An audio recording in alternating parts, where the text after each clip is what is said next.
back with my new video that is on retinoscopy. As you all know, it's an instrument which is very useful for everyone in optometry field, and it's a basic unit of every optometry's life.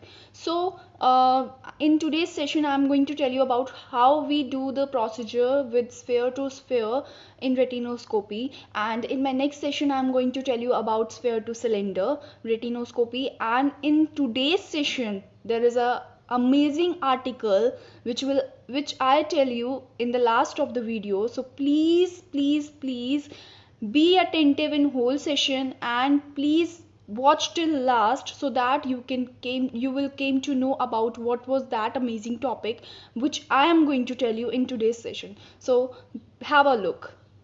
Retinoscope. What is retinoscope actually? The retinoscope is an objective method which does not involve any patient asking. Okay, and it is done majorly in pediatric patient and non-verbal patient, or when an autorefractometer is not available. Okay, so these are the main objectives of retinoscopy, and now we will start for the goals. The goals of retinoscopy is the only neutralization. Neutralization means there is no with or against movement. Reflex should be neutral. The neutral reflex means reflex appear bright and full through pupil. Okay, I hope you all understand about this. Now we move forward for the sphere to sphere retinoscope.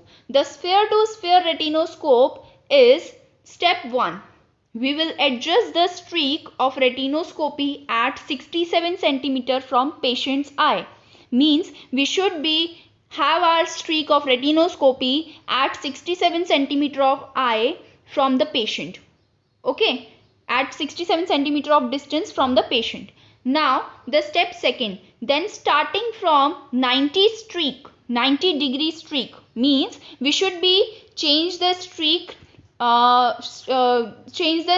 at 90 degree. We will consider the movement of streak like if it is with or against, means if the streak is moving with or if the streak is moving against with the pupil reflex. Okay, now the step 3. Step 3, if it is with movement with the pupil reflex, we will try to neutralize it with plus power lens. Means if the pupil reflex is moving with the streak, then we will try to neutralize the pupil reflex by plus power lens. Or if it is against, if the pupil reflex is against with the streak, then we will neutralize the reflex with minus lens. Okay, after completing the 90 degree axis, we will neutralize the 180 degree axis. That is the step 3, second part. So if we did for 90 degree axis, or what we did for the 90 degree axis, we will do the same for 180 degree axis. Then we will calculate the refractive power by cross. That was the main part of sphere to sphere. Okay, now for example, we have the power +1 in 90 degree and +2 in 180 degree. After neutralization, we had done the retinoscopy and we will got +1 in 90 degree and +2 in 180 degree. So the cross is made by like this, +1 in 90 and +2 in 180 degree. First step, we will take the small one as sphere power. We will take the small one as sphere power. So the sphere power will become +1 DSPH, means dioptric sphere power. Okay. The second step, we will take the difference of both power as cylinder power. Means we should take the difference of these two as the cylinder power. So the difference is taken like from sphere the another power, means the another power should get minus from the sphere. So +1 minus +2, it's an algebraic sum. So +1 minus 2 become -1 dioptric cylinder power. Now then the third step, axis is taken of sphere power which is 90 degree here. Means we should find the axis also now. After finding the dioptric spherical power and dioptric cylindrical power, we should know about the axis also. So the axis is taken as the sphere power axis, because the sphere power is the smallest power and the axis is taken as the sphere power. We should take the cylindrical power as a sphere power also here.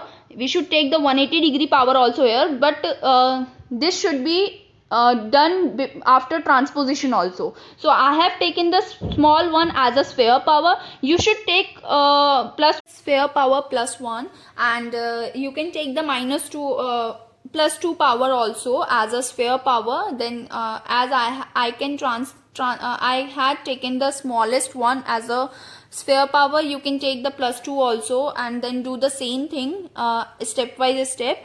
And then we will take the axis is taken as a sphere power, which is 90-degree here. For the sphere, with whatever you will take as a sphere power, you should take the axis of that only. So the refractive power prescription become plus 1 minus 1 into 90-degree. Here the 90-degree is not the genuine axis of that patient or prescription. So you can check it by refraction on patient. You can check it by the refraction on patient. And the third thing, what was the third thing? The third thing and last thing, we will subtract the working distance from the sphere power only. The working distance, this is my method of that is the very simplest method I have taken for retinoscopy, and we will subtract the working distance from sphere power only. So plus 1 minus 1 into 90-degree will become plus 1 minus 1.50, because I have taken the distance here 67 centimeter. So minus 1 plus 1.50 I should subtract from plus 1, and then the answer will become minus 0.50 minus 1 into 90-degree. So this is the right prescription for that patient which we had taken in example. And now I am going to tell you about American Academy of Ophthalmology, who had given an article on April 22, 2020 about retinoscopy simulator.